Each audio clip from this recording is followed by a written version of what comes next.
नमस्कार, मैं हूं आपके साथ ज्योतिका। आइए रुक करते हैं फटाफट खबरों की ओर। दिल्ली विधानसभा में मुख्यमंत्री रेखा गुप्ता ने कैग रिपोर्ट पेश की है। पहली कैग रिपोर्ट शराब नीति से जुड़ी है। कैग रिपोर्ट में बताया गया है कि दिल्ली सरकार को करीब 2000 करोड़ का घाटा लगा है। नई शराब नीति में पहले के एक व्यक्ति को एक लाइसेंस मिलता था, लेकिन नई नीति में एक शख्स को 2 दर्जन से ज्यादा लाइसेंस ले सकता था।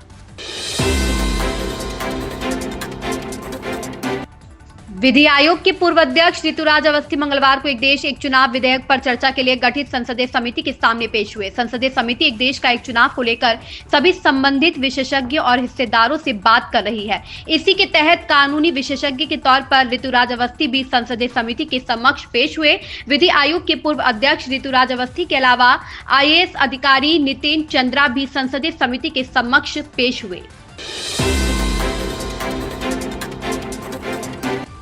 दिल्ली विधानसभा में कक्ष नंबर 74 और सीट नंबर 2 पर अद्भुत संयोग है। 32 साल पहले साहिब सिंह और अब बेटे प्रवेश वर्मा को यह कक्ष और सीट आवंटित हुई है। यह एक दिलचस्प तत्कालिक घटनाक्रम है जो राजनीति में पीढ़ी दर पीढ़ी बदलाव की कहानी सुनाता है।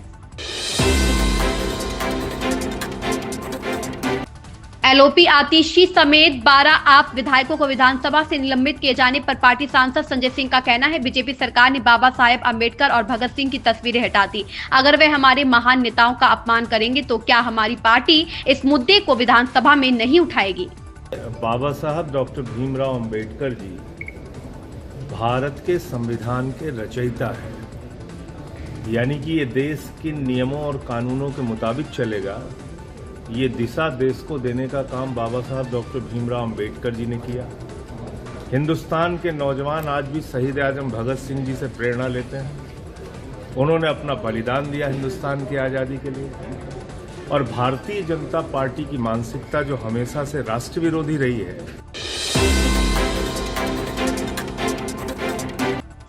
दिल्ली विधानसभा में उपराज्यपाल VK सक्सेना अभिभाषण के दौरान आम आदमी पार्टी के विधायकों ने जमकर हंगामा किया। अभिभाषण शुरू होते ही आम आदमी पार्टी के विधायकों ने मुख्यमंत्री और मंत्रियों के कार्यालय से भीमराव अम्बेडकर की फोटो हटाने का विरोध करना शुरू कर दिया।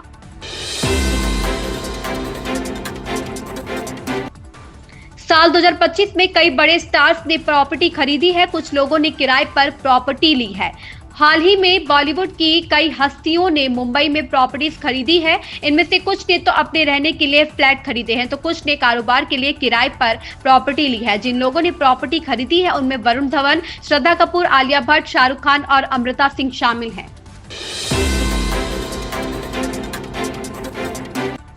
दिल्ली विधानसभा अध्यक्ष विजेंद्र गुप्ता का कहना है, कैग रिपोर्ट पेश कर दी गई है और सदस्य इस पर चर्चा चाहते हैं, जो 27 फरवरी को भी जारी रहेगी और फिर इसे आगे की कार्यवाही के लिए लोक लेखा समिति को भेजा जाएगा। भविष्य में CAG रिपोर्ट के अन्य खंड भी सदन के पटल पर रखे जाएंगे।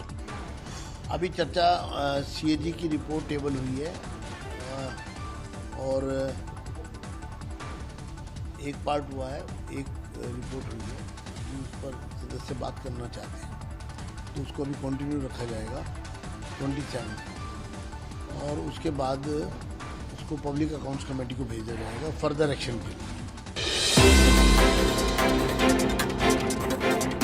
कांग्रेस की तरफ से प्रधानमंत्री मोदी पर तंज कसा गया है, जिसमें कांग्रेस की तरफ से कहा गया है कि वे अपने अच्छे दोस्त को याद दिलाएं कि WTO में टी का मतलब ट्रेड है, ना कि ट्रंप। कांग्रेस की यह टिप्पणी अमेरिका की तरफ से भारत पर पारस्परिक शुल्क लगाने की बात कहने के बाद आई है। कांग्रेस अध्यक्ष मल्लिकार्जुन खड़गे ने मंगलवार को केंद्र सरकार पर बड़ा आरोप लगाया। उन्होंने सोशल मीडिया पर साझा एक पोस्ट में लिखा कि सरकार ने दलित, आदिवासी, पिछड़े और अल्पसंख्यक वर्ग के छात्रों की छात्रवृत्तियां छीनने का काम किया है।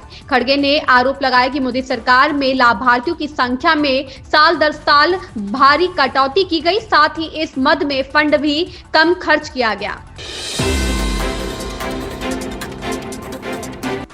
न्यायाधीश ने राष्ट्रीय जनता दल सुप्रीमो के छोटे बेटे और बिहार के पूर्व उप मुख्यमंत्री तेजस्वी यादव को भी नए समन जारी किए हैं। आरोपियों को 11 मार्च को अदालत में पेश होने का निर्देश दिया गया है। दिल्ली की एक अदालत ने मंगलवार को पूर्व केंद्रीय रेल मंत्री लालू प्रसाद को जमीन के बदले नौकरी घोटाले मामले में तलब किया है। विशेष न्यायाधीश विशाल गोगने ने लालू प्रसाद के बेटे और बिहार के पूर्व मंत्री तेज प्रताप यादव और बेटी हेमा यादव को भी तलब किया है। इन खबरों में बस इतना ही। बने रहिए हमारे साथ।